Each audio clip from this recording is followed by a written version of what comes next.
சஜிதா அது மிக முக்கியமான ஒரு விஷயம். அல்லாஹுக்கு சஜிதா செய்வது என்பது பாக்கியம் பொருந்திய விஷயம். முதல் ரக்காத்திலே இந்த வசனம் ஓதப்பட்ட நிலைமையில் கடைசி ரக்காத்தில் ஆயத்து சஜிதாவினுடைய ஓதப்பட்டு அல்லாஹுடைய மகத்தான கிருபையினாலே நாம் சஜிதா செய்திருக்கிறோம். அந்த பாக்கியத்தை அல்லாஹ் ரப்பல் ஆலமீன் நமக்கு அளித்திருக்கிறான். இபிலீசுக்கு பிடிக்காத ஒரு விஷயம், அவனுக்கு எது பிடிக்காதோ அதைத்தான் நாம் விரும்ப வேண்டும். அவன் விரும்பாத ஒன்றைத்தான் நாம் விரும்ப வேண்டும். எதை அவன் விரும்புகின்றானோ அதை நாம் வெறுக்க வேண்டும். அவன் எதை விரும்புவான்? கணவன் மனைவிக்கு மத்தியிலே பிளவு ஏற்படுத்துவதை விரும்புவான். குடும்ப ஒற்றுமையை அவன் விரும்ப மாட்டான். எனவே வேற்றுமையைத்தான் அவன் விரும்புவான். நாம் என்ன செய்ய வேண்டும்? நாம் ஒற்றுமையாக வாழ்ந்து காண்பிக்க வேண்டும். அவன் எதை விரும்புவானோ அதை நாம் விரும்பக்கூடாது. எதை வெறுப்பானோ அதை நாம் விரும்ப வேண்டும். ஐவேளை தொழுவது என்பது அவனுக்கு பிடிக்காது. நாம் சஜிதா செய்வது என்பது அவனுக்கு சுத்தமாக பிடிக்காது. எனவே தான் ஒரு ஹதீஸில் வருகிறது, அருமை சகோதரர்களே பெரியவர்களே, இப்லீஸ் அவன் மக்கள் சஜிதா செய்ததை பார்த்து வெறுண்டோடுகின்றான், விலகி போகிறான். இதோ இன்றைக்கு சஜிதாவுடைய ஆயத்து ஓதப்பட்டு நாம் சஜிதா செய்தோம் அல்லவா? ஒரு இப்னு ஆதம் சஜிதாவினுடைய ஆயத்தை ஓதி அவர் சஜிதா செய்கிற போது அவன் கதறுகிறானாம், அழுகிறானாம். யா வைலத்தி, எனக்கு ஏற்பட்ட கேடே, உமிர இப்னு ஆதம் பி சுஜூத் ஃபஸஜத். இப்னு ஆதம் சஜிதா செய்யும்படி அவன் பணிக்கப்பட்டான், உத்தரவிடப்பட்டான். ஆனால் அவன் சஜிதா செய்கிறான். ஆனால் நானும் உத்தரவிடப்பட்டேன், நான் சஜிதா செய்யவில்லை. அவனுக்கு சுவனம் கிடைக்கிறதே, பலகுல் ஜன்னா வலியன்னார், எனக்கு நான் நரகம் அல்லவா, நான் நரகத்திற்கல்லவா செல்ல போகிறேன் என்று அவன் அழுது கொண்டே ஓடுகிறானாம். இன்றைக்கும் ஓடி இருப்பான். அன்பான பெருமக்களே, ஒவ்வொரு முறையும் சஜிதாவினுடைய ஆயத்து ஓதப்பட்டு நாம் உடனடியாக சஜிதா செய்கிற போது அதை அவனால் தாங்கிக் கொள்ள முடியவில்லை. நம்மை விட்டும் வெகு தூரமாக அவன் விலகி ஓடுகிறான் என்று ஹதீஸ் ஷரீஃபிலே பார்க்கிறோம். சஜிதாவுடைய மகத்துவத்தை நாம் புரிந்து கொள்ள வேண்டும். நம்முடைய வாழ்நாளிலே நாம் அதிகம் தொழக்கூடியவர்களாக இருக்க வேண்டும், அதிகம் சிரஷ்டாங்கம் சஜிதா செய்யக்கூடியவர்களாக இருக்க வேண்டும். இந்த இன்சான் உடம்பு, இந்த இன்சான் உடம்பிலே 7 உறுப்புகள். இந்த 7 உறுப்புகளும் சஜிதாவின் போது அல்லாஹுக்கு பணிகின்றன. 7 உறுப்புகளும் நம்முடைய முகத்தில் இருக்கக்கூடிய நெற்றி, மூக்கு, 2 கைகள், 2 முழங்கால்கள், 2 கால்கள் எல்லாம் பதிகின்றன. உடம்பில் எந்தெந்த உறுப்புகள் முக்கியமான உறுப்புகளோ அந்த உறுப்புகள் எல்லாம் அல்லாஹ்வுடைய சமூகத்திலே கூனி குறுகியவாறு பணிகின்றன. சஜிதா என்பது பணிவினுடைய ஒரு உச்சமாக இருக்கிறது. மரியாதையினுடைய ஒரு மிகப்பெரிய ஒரு உயர்ந்த ஸ்தானமாக இருக்கிறது. அல்லாஹுக்கு நாம் செய்கின்ற ஒரு மரியாதை. காலமெல்லாம் நாம் அல்லாஹுக்கு அதிகம் சஜிதா செய்யக்கூடியவர்களாக வாழ வேண்டும். நாம் பலமுறை பேசியிருக்கிறேன், நம்முடைய பள்ளியிலே நிறைய பேர் சஜிதா செய்வார்கள். வெகு நேரமாக அவர்கள் நெற்றியை நிலத்திலே வைத்து சஜிதா செய்தவாறு இருப்பார்கள். ஆச்சரியப்பட்டு போவது உண்டு. ஆயிஷா ரலியல்லாஹு அன்ஹா அவர்கள் ஒரு முறை பெருமானார் ரசூலே கரீம் ஸல்லல்லாஹு அலைஹி அவர்களை தடவி பார்த்தார் என்று பார்க்கிறோம். நீண்ட நெடிய நேரம் பெருமானார் ரசூலே கரீம் ஸல்லல்லாஹு அலைஹி சஜிதாவில் இருக்கிறார்கள். கொஞ்சம் கூட அசைவு தெரியவில்லை, ஹரக்கத் தெரியவில்லை. என்ன ஆனதோ ஏது ஆனதோ என்று ஆயிஷா ரலியல்லாஹு அன்ஹா அவர்கள் பதறி போய் தடவி பார்த்தார்களாம். அப்போதான் உடம்பு லேசாக அசைந்ததாக நாம் ஹதீஸ் ஷரீஃபிலே பார்க்கிறோம். சஜிதா என்பது அருமை சகோதரர்களே மிகப்பெரிய பாக்கியம். அது தக்வாவினுடைய ஒரு அடையாளமாக இருக்கிறது. தக்வாவினுடைய ஒரு அடையாளமாக இருக்கிறது. எப்படி தக்வாவினுடைய ஒரு அடையாளம் என்று நாம் பார்க்கிற போது, ஹாரூன் ரஷீத் பாதுஷா அவர் ஒரு முறை தம்முடைய வாகனத்தில் வந்து கொண்டிருக்கிறார். ஒரு யகூதி, ஒரு யூதர் அவரை பார்த்து சொல்லுகிறார். யாரை பார்த்து சொல்லுகிறார்? ஹாரூன் ரஷீத் பாஷா, அவர் ஒரு சிறந்த பாஷா. இத்தக்கில்லாக, அல்லாஹ்வை நீ பயந்து கொள் என்று சொல்லுகிறார். யாரை பார்த்து சொல்லுவது? ஒரு யகூதி ஒரு மாமன்னரை பார்த்து, நீதி வலுவாத ஒரு மன்னரை பார்த்து நீ இத்தக்கில்லாக, உடனே அவர் வாகனத்திலிருந்து இறங்கினார். இறங்கி சஜிதாவில் இருந்து விட்டார். ஹர்ர சாஜிதா, சஜிதாவிலிருந்து எழுந்த மாத்திரத்தில் அவரிடத்தில் கேட்டார் என்ன விஷயம். அவர் தம்முடைய தேவையை சொன்னார். அவருடைய தேவை நிறைவேற்றப்பட்டது. அந்த யகூதியினுடைய தேவை நிறைவேற்றப்பட்டது. மக்களெல்லாம் கேட்டார்கள், யா அமீரல் மூமினின், ஒரு யகூதி அவன் இத்தக்கில்லா என்கிறான், அல்லாஹ்வை பயந்துகொள் என்கிறான், நீங்கள் அதற்காக நீங்கள் அவனுக்கு பணிய வேண்டுமா, நீங்கள் இறங்க வேண்டுமா என்று கேட்டபோது அவர்கள் சொன்னார்கள், குர்ஆன் ஷரீஃபில் வருகிறது, வைதா கீரட ஹுத்தக்கில்லா அகதத்துகுல் இஸ்ஸாபில் இஸ்ம் ஃபஹசுபுஹு ஜஹன்னம் பிஸல் மிஹாத் என்று வருகிறது. ஒரு முஸ்லிமை பார்த்து அல்லாஹ்வை நீ பயந்துகொள் என்று சொன்னால் உடனே அவர் அரைகுறை முஸ்லிமாக இருக்கிற காரணத்தினாலே அவருக்கு ஒரு ஆணவம் ஏற்படுகிறது. இத்தக்கில்லா என்று எப்படி சொல்ல போயிட்டு நம்மை பார்த்து அல்லாஹ்வை பயந்துகொள் என்று. எனவே அந்த ஆணவம் அவருக்கு ஏற்படுகிறது. ஆணவத்தின் காரணமாக அல்லாஹ்வுடைய அச்சம் இல்லாமல் அவர் இருக்கிற போது அவருடைய நிலை என்ன ஆகும் என்று கேட்டால் ஃபஹசுபுஹு ஜஹன்னத்துக்கு தான் செல்ல வேணும், பிஸல் மிஹாத், படுக்கையில் அது மிக மோசமான படுக்கை என்று அந்த ஆயத்து எனக்கு ஞாபகம் வந்து விட்டது. எப்போது இந்த யகூதி என்னை பார்த்து இத்தக்கில்லா என்று சொன்னாரோ அந்த ஆயத்துக்கு தக்கவாறு நான் நரகத்துக்கு சென்று விடக்கூடாது, அல்லாஹ்வை பயந்துகொள் என்ற யாருடைய வாயிலிருந்து அந்த வார்த்தை வந்தாலும் நாம் அல்லாஹ்வை பயப்பட வேண்டுமே. எனவே தான் ஃபஹர்ர சாஜிதா, சுஜூதிலே விழுந்தேன் என்று கூறுகிறார்கள். அருமை சகோதரர்களே, ஒவ்வொரு காலகட்டங்களிலையும் நமக்கு சில நேமத்துகள் கிடைக்கும், சில பாக்கியங்கள் கிடைக்கும், துன்பங்கள் அகலும், தேவைகள் நிறைவேறும். அந்த நேரத்திலே நாம் சஜிதா மூலமாக அல்லாஹுக்கு அதிகம் நாம் நன்றி செலுத்த வேண்டும். நாம் கடைக்கே புறப்படுகிறோம் என்று வைத்துக் கொள்ளுங்கள், நம்முடைய வியாபார ஸ்தலத்திற்கு கிளம்புகிறோம் என்று வைத்துக் கொள்ளுங்கள். ஒரு 2 ரக்காத் தொழுது நீண்ட நெடிய நேரம் சஜிதாவில் இருந்து நாம் அல்லாஹுக்கு பணிந்து தனிந்து பிரார்த்தித்து விட்டு நாம் சென்றோம் என்றால் நம்முடைய வாழ்க்கை இருக்கிறது மிக சிறப்பாக அமையும். எல்லாவற்றுக்கும் மேலாக அருமை சகோதரர்களே, பெரியவர்களே, நாம் பலமுறை கேள்விப்பட்ட ஒரு விஷயம், பெருமானார் ரசூலே கரீம் ஸல்லல்லாஹு அலைஹி வஸல்லம் அவர்களோடு மறுமை நாளிலே நாம் இணைந்திருக்கக்கூடிய அருமையான பாக்கியம் கிடைக்கும். ரபியா பின் அல் காப் அல் அஸ்லமி ரலியல்லாஹு அன்ஹுடைய அந்த வரலாற்றை சங்கை மிகு உலமா வாயிலாக நாம் பலமுறை கேள்விப்பட்டிருக்கிறோம்.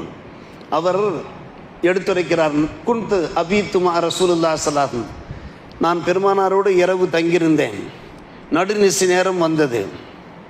பெருமானார் ரசூலே கரீம் ஸல்லல்லாஹு அலைஹி வஸல்லம் தங்களுடைய சுய தேவைகளை பூர்த்தி செய்து கொள்வதற்காக, ஒழுவெடுப்பதற்காக நான் தண்ணீரை எல்லாம் எடுத்து கொடுத்து அவர்களுக்கு ஹிதுமத்து செய்தேன், நான் பணிவிடை செய்தேன்.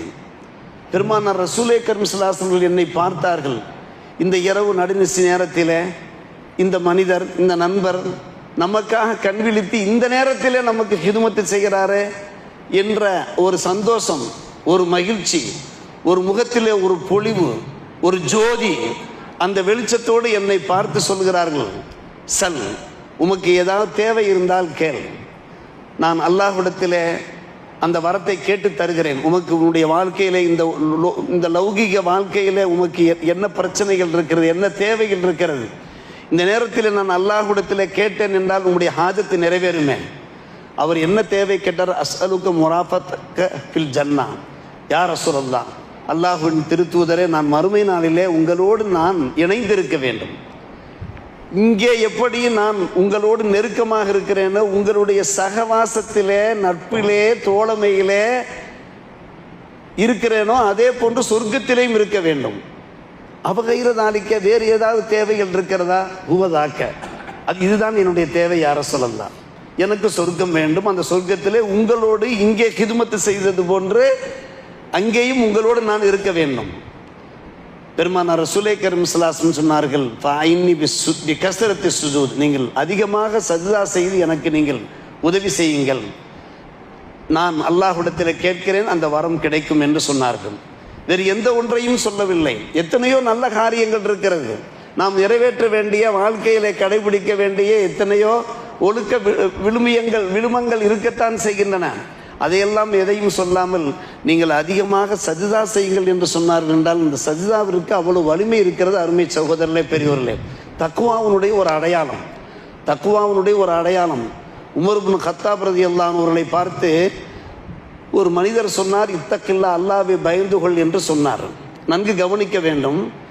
அவையோரெல்லாம் கேட்டார்கள், அங்கே பாதுல் ஹாதிரின் கேட்டார்கள், நீ யாரை பார்த்து என்ன சொல்லி கொண்டிருக்கிறாய்? உமரை விட அல்லாஹ்வுடைய அச்சம் நிறைந்தவர் எவர் எவர் எவர் இருக்க முடியும்? அவரை பார்த்தே நீ இத்தக்கில்லா, அல்லாஹ்வை நீ பயந்து கொள் என்று நீ கூறுகிறாயே. நாம் ஒருபோதும் எரிச்சல் படக்கூடாது. நம்மை பார்த்து யாராவது ஒருவர் சொல்லுகிறார், அல்லாஹ்வை பயந்து வாழணும், அல்லாஹ்வை அஞ்சு வாழணும் என்று நம்மை பார்த்து சொன்னால் நாம் சந்தோஷப்பட வேண்டும். ஆக நமக்கு நல்ல ஒரு ஆலோசனை கிடைக்கிறது, நல்ல ஒரு வழிகாட்டுதல் கிடைக்கிறது, நல்ல ஒரு அறிவுரை கிடைக்கிறது, நாம் சந்தோஷப்பட வேண்டும். உமர் இப்னு கத்தாப் ரலியல்லாஹு அன்ஹு அவர்களை பார்த்து ஒரு நண்பர் இப்படி சொன்ன உடனே சில நண்பர்கள் கேட்டார்கள், யாரை பார்த்தப்பா நீ இந்த வார்த்தையை சொல்லுகிறாய் என்று. அப்போது உமர் இப்னு கத்தாப் ரலியல்லாஹு அன்ஹு அவர்கள் என்ன சொன்னார்கள் தெரியுமா? நீங்கள் நல்லா கவனிக்க வேண்டும். நீங்கள் என்னை பார்த்து இவ்வாறு சொல்லாவிட்டால் உங்களுக்கு எந்த ஒரு நன்மையும் கிடையாது, உங்களில் எந்த ஒரு கயிறும் கிடைக்காது. நான் இதை செவிமடுத்து கேட்காவிட்டால் எனக்கு எந்த ஒரு கயிறும் கிடையாது என்று சொன்னார்கள். நீங்கள் என்னை பார்த்து சொல்ல வேண்டும், இத்தக்கில்லா இத்தக்கில்லா இத்தக்கில்லா என்று சொன்னால்தான் உங்களுக்கு நல்லது. யாரை பார்த்து சொல்கிறார்கள்? மக்களை பார்த்து சொல்கிறார்கள். நான் அதை செவிதாழ்த்தி கேட்டு நான் அல்லாஹ்வை பயந்து வாழ்ந்தால்தான் எனக்கு நல்லது என்று ஒரு அமீருல் மூமினின், ஒரு கலீஃபா சொல்கிறார்கள். அருமை சகோதரர்களே, பெரியவர்களே, சொன்னதோடு நில்லாமல் அவர்கள் சொல்லுகிறார்கள்,